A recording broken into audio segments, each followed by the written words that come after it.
Hello and good afternoon, morning, or evening, that's out of order. But today we're talking Starfield's largest update coming out on May 15th. We're going to go over all of those little blurbs because, damn, I want to play Starfield again. Let's get into it. So, like I said, we had Starfield's largest update coming May 15th. They had about a 5-minute video talking about the update, and we're going to go over each and every one of those things right now. So the first big one, updated surface maps. Now, for me, I want to show you what they were before, because this is what the surface map was. As you could see, not very helpful if you're trying to find very specific things. What we can see here is this is the planet Jemison, and we are looking at the city of New Atlantis, which is a big settlement.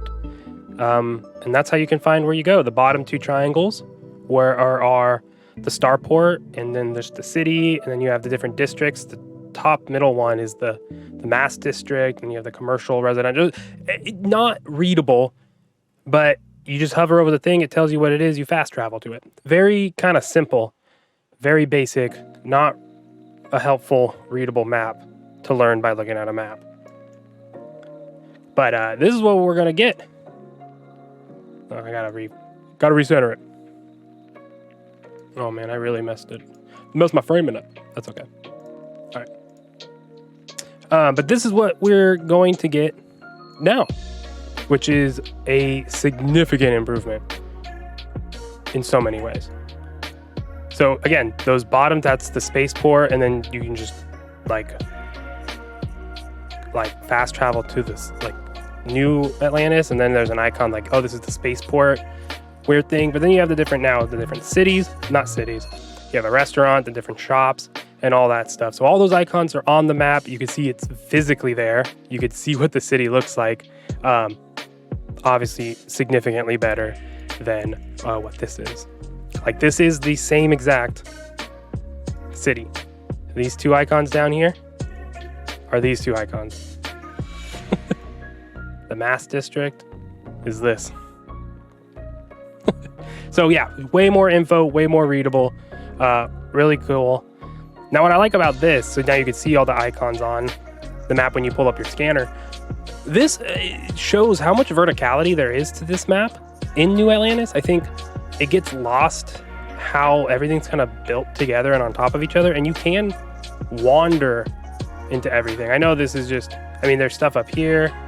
That's a level, and then you go over here, and that's like farther along the path. But, up here, you can jump from up here. This is the tall spire thing. You can get from here and jump all the way down. It's all connected. I just think it gets lost in, maybe because there were no maps, so people just legit couldn't find their way.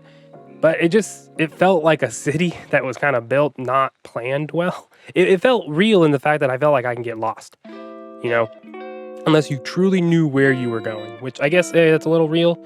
But yeah, I just wanted to point that out because I thought it points out, I don't know. One thing, I don't think a lot of people realize the map, you don't have to fast travel everywhere. You have the public transit over here to the right if you go over, and that will fast travel you to any of the districts as if, you're getting on the shuttle there. But I think you can walk there. There is an elevator over here that'll take you to this floor. There are stairs, you can walk. Like I said, you can jump down all the way to the spaceport. That's off behind us where this camera's angled at. But yeah, so overall, I think this is a good update. Most people needed it. And it does make it better. Just visually, this is better. This is a better map than what they gave us at first. Whether this was an issue for you or not, this is better. Next big thing is the new gameplay options, which add a ton of customization to how you want to play. So as we're going through the video, you can see there's the new settings tab for gameplay options, enemy combat damage, player combat damage, enemy ship damage, the one highlighted cargo access distance. So as it plays, we can kind of see the effects as they mess with it. So specifically, cargo access distance sets the distance at which you can access your ship's cargo from the inventory menu, anywhere, limited locations, near ship, or inside the ship. So again, you don't have to run all the way to your ship or fast travel to your ship, or if you're over encumbered, you couldn't fast travel anyways. You don't have to get to your ship or offload what you have. You can just do it from yourself if you turn that on. But it affects your XP, which I think is really cool. So as you see, you can turn the player combat damage, it turns it to very hard. So I'm imagining you would do less damage. You get a 4% XP boost. You turn the ship damage, enemy ship damage, they do more damage to you. You turn that gives you plus 2% XP. Carry capacity, you want that greatly increased, minus 8 XP. So it's a cool like give and take balance system. I like how they're doing that. I like the specifics of what you can adjust. I like what's the one? I like the player combat damage and the enemy combat damage. Sometimes it felt kind of easy, even when you bumped it up to harder difficulties, especially when you got better weapons. It would be, nice to turn up that enemy combat damage. They do a little more damage, so you have to play a little more tactically, at least for me. So that's cool. I think that's an awesome. It's cool how varied and how many things they're letting you choose. I mean, affliction treatment, environmental damage. Like you're able to adjust a couple different things here, which will be fun. And I think it's a cool balance to have it affect your XP gain. There was that more. Oh no, it just reset. So that's some of the gameplay options there that help make it either easier or harder for you if you do not want to deal with the weight system, the management system of you can't carry too much and you're over encumbered, you can't fast travel, you can't move. You can turn that down and have a totally different experience hey, more player option, which is cool. Next one, which is a kind of a surprise but makes sense to me, it wasn't something I was thinking about, is the new ship interior customization tools. So your ship is very important in Starfield. It is your little home. It can be your whole base. You don't need to make an outpost. It can just be your ship. You don't even need to use your ship that much or edit it at all. Really, you can do whatever you want. But the habs, everything came pre-furnished, and now they're letting you furnish it yourself, which makes sense. They are going to add different different habs that don't have anything in it, so you can add all the furniture yourself, which is a cool update. They're just taking the outpost system, the outpost decorating system, and putting it onto your ship, which makes sense. That's cool. My big issue is if you edit your ship, it takes everything out, or it just messes with stuff. Like if I put weapons into a crate in the armory tab on my ship, and I edit where that position is, they disappear. They don't stay there. So I kind of don't care what the inside looks because I'm constantly upgrading my ship. So maybe I need to have one ship that's just my ship, and then I have one to mess around with, edit, and have fun with. But then maybe I would care a little more about decorating. But anytime you like switch your habs around, it always resets everything on the inside. So maybe that's changed. Maybe I don't know. Maybe I'm resetting it. But either way, always cool. It's going to be cool to see what people come up with. How many habs? Like, is it just one long hallway one? It's like, I think that's the 3x1. You know, the 3x3, can that be a wide open space? Because that's just like a whole room you get to mess with. That'd be cool. So excited to see what exactly these are. Next up, we have the Xbox Series X. No, this isn't for Series S. No mention of the S console. So this is only for the Series X there, but they have updated display settings. So I'm not going to read all of it, but we're going to read. So they recommend for each of these settings that they're going to give you now, they recommend a variable refresh rate display running at 120 Hertz and that your Xbox can use it. If you have it this way, Starfield will now default to a frame rate target of 40 while keeping the priority for full visuals. So again, right now Starfield is locked at 30. So what they're saying is if you have this type of display, a VRR, a variable refresh rate display, if you have this, it'll now automatically go to 40 FPS while keeping what visually it is right now. I'd imagine that's what that means. So that's cool. Going down here, frame rate target, you can now choose between 30, 40, 60, or an uncapped on these displays. So going back to this, the frame rate target, that's just default. Right now it's defaulted to 30. If you have this display, it'll default to 40. But you can choose 30, 40, 60, or uncapped frame rates if you have a VRR display running 120 hertz. You will still... Oh, wait, I read that wrong. So if you have that display, you'll be able to do that. If you do not have that, you will still be able to select from 30 or 60. So the only thing is if you don't have a VRR display, you just can't choose the 40 option, which is fine. And they're saying more screen tearing may occur when you have 60. So they're using, it seems like, the hardware of a better TV/monitor, using kind of some of that hardware tech there to support it, which is interesting if I'm understanding that right.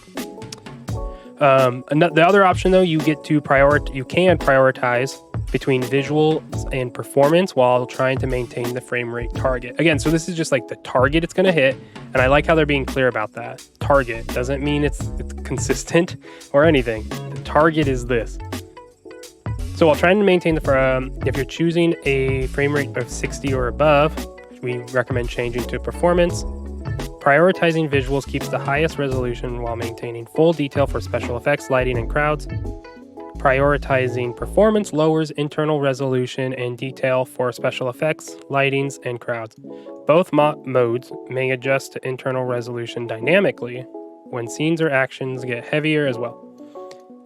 So, when switching to new modes, you'll probably notice a lighting change as it catches up.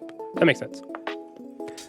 So overall, they're basically just unlocking it, saying, do you want to try to hit, if you're going performance, it's like, do you want to try to hit that 60, drop to performance mode and hit it? Cool. It tells you it's not going to.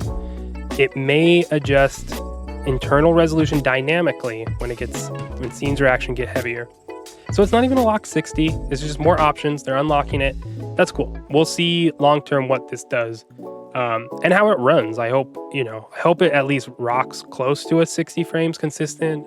That would be really nice. But I think my TV in my living room is a VIR. I know it does 120 hertz, so I would imagine there's like one HDMI slot that enables 120 hertz. So I'm imagining it's a VRR display. However, I have my Series X attached to that TV, so my Series S, so I would have to flip them around anyways just to test it out. So we'll see.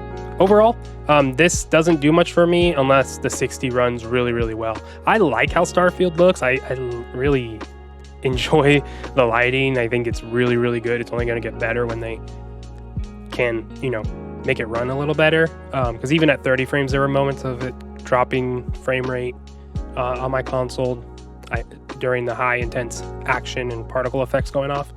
Not crazy, but definitely enough where I remember that happening. So we'll see if that can at least smooth that out overall. But for those people who were annoyed that it was locked at 30, here you go.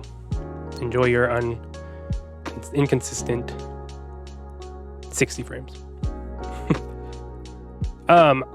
This is just a little video for it. I think it's just going over the settings. Yeah, that just shows you what it's going to look like. But another update they're doing is for New Game Plus. You can now respect the traits you have.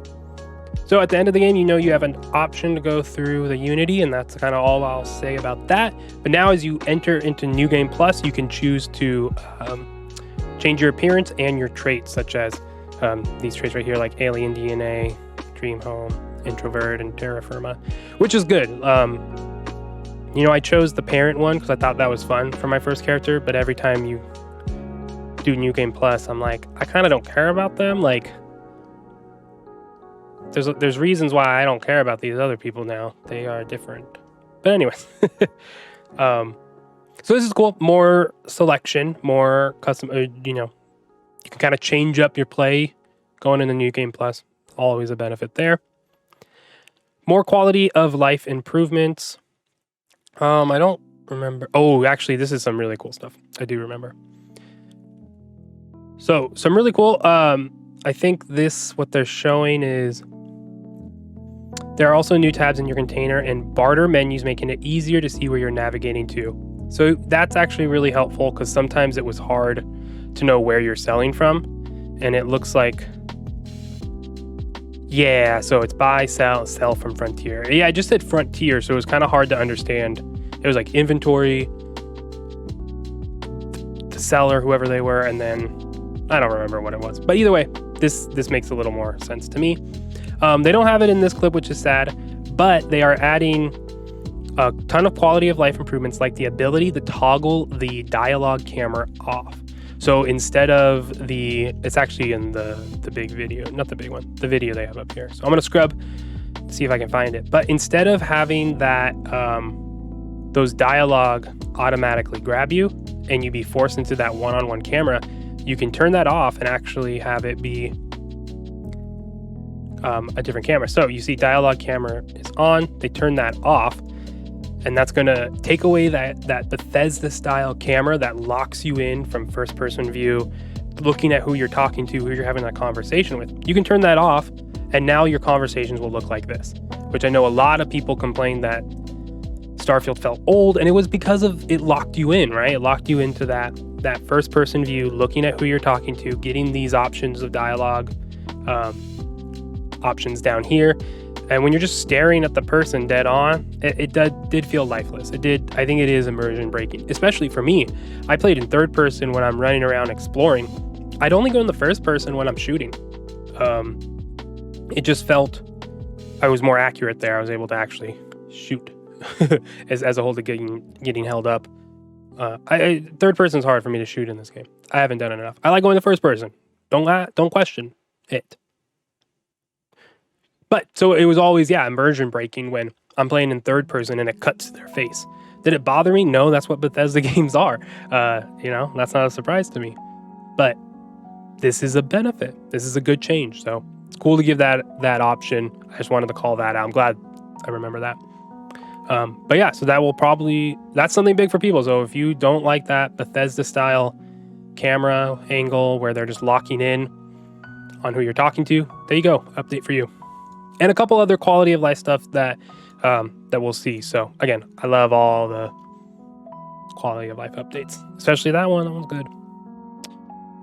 And last but not least, the future of Starfield. We know they have a next expansion, Shattered Space, coming out, and we know that it is fall. It's coming out in fall. That was Todd Toward on Kind of Funny Gamescast did an interview over there. He said it's coming out fall, so we'll probably find out more in June at the Xbox Showcase on June 9th.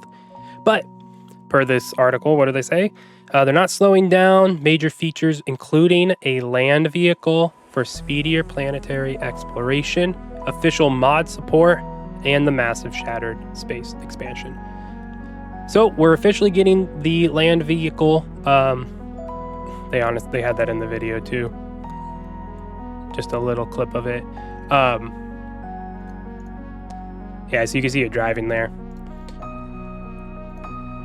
Again, I honestly I really enjoyed walking around the planets and collecting resources and dropping it into my outposts, and they're sitting there eventually for me to craft with and build something with. I like surveying planets. I get having a rover. If I have to get out of the car and collect stuff, though, that's kind of weird. I don't know. It'll be interesting to see what it is. I think overall, hey, your game came out, now start to add stuff. It will make it quicker to get around. It probably will make it all feel better. I didn't think it was the worst thing in the world not having a speeder or a vehicle for when you explored.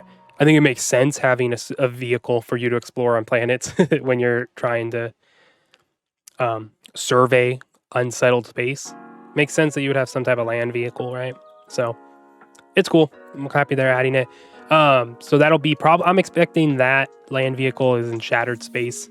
I imagine they want to get that right and not have it mess up their system of the way planets load. When you load in a square, not a square, but you load in like you load in a not a literal square or circle, but you load in a zone. That's the word. You load in a zone, and then if you fast travel out, it repopulates with another zone. But it's not all seamless. So they'd probably have to balance that out, make sure you don't hit that wall too quick. Otherwise, it feels really confining. So it'll be interesting to see what that is. But official mod support, I'm waiting for that when Fallout Fallout 4 was my first Bethesda game, and when that got mods on console, that was really cool. I made a new character, and I downloaded a flash mod and a lightsaber mod, and I crashed my game when I ran across the map with a lightsaber in like 5 seconds because I put the speed up way too high. That was my first mod experience in a Bethesda game, and it's fun to mess with and see that stuff. So I'm excited to see mod support for Starfield. They were saying like full planets can be added, missions, ships, and it just when mods get added to Starfield, it's gonna really be cool, for lack of a better explanation, and for not being facetious about it. Probably the wrong word. I don't think I want to say that word there. Oh well, it is said. But yeah, I'm excited to see what this is. I've been really interested in messing with modding and such. Definitely Fallout got me intrigued by that, and now my love of Starfield, I'm like, hey, I don't know what it even is, so let's mess around with it. Either way, I will be downloading mods and messing with them and just seeing how they can support the experience of Starfield and expand upon it.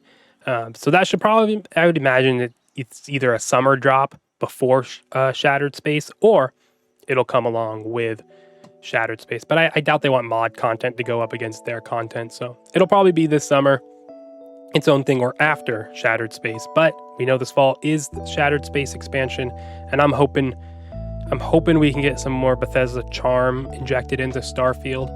I haven't played Elder Scrolls, and maybe it's just Fallout charm, not Bethesda. Maybe I'm wrong about that. But I felt Starfield was very kind of dry at times. You can have fun with it. There's a lot of cool things you can do. You're exploring space, right? And I get some of the storylines along the different factions and stuff. Yeah, I get why it was a little more serious, and there were some humor, but nothing like Fallout, right? And so I'm hoping they can take some of that humor and levity from Fallout, and maybe some of whatever is in Elder Scrolls. I haven't played those games, so I don't know. I hope they can inject that into Starfield. Add a motherfucking radio that you can listen to while you're flying around in space, while you're surveying planets. There's no reason why your ship can't blast out a radio signal, right? Just let me walk around and find holotapes, find radios from anywhere. Let me go to Earth and find these old holotapes from the now dilapidated Earth, as it's completely destroyed in Starfield. Spoiler. Let me play the radio so I can listen to music. I was playing Fallout 76. There's just something so fun and so special about turning on the Wasteland radio, the Appalachia radio, and as you're walking around, you're listening to music, and you join a public event, and Country Road starts playing, and it's like, take me home, Country Road, and it hits the apex as you're completing a public event where you're shooting aliens. Like, it's a totally different IP, totally different thing, but there's a charm there, and I really would love to see Starfield get that. It's there, right? There's a lot of different factions, there's a lot of different planets, different cultures that you can create and pull from real life and as inspiration. Have some levity, have some fun with it. That's what I'm hoping. So I expect Shattered Space to do that, or it's going to be exactly what it is, and it's going to quite literally shatter the spaces between different universes. Makes sense if you beat the game. Anyways, that's going to do it. So let me know in the comments if you're going to hop back into Starfield. I certainly will be. I'm going to hold off for, it's May 1st right now in recording, so I'll hold off for 14 days to give it another playthrough. I love my time in Starfield, so more reason to come back on May 15th, and eventually the eventual release of the event Shattered Space. I think that's the only way I can say eventual anymore. Well, I'll post another video eventually. This is a mess of an outro. Let me know what you think below. See ya. How do I press the end?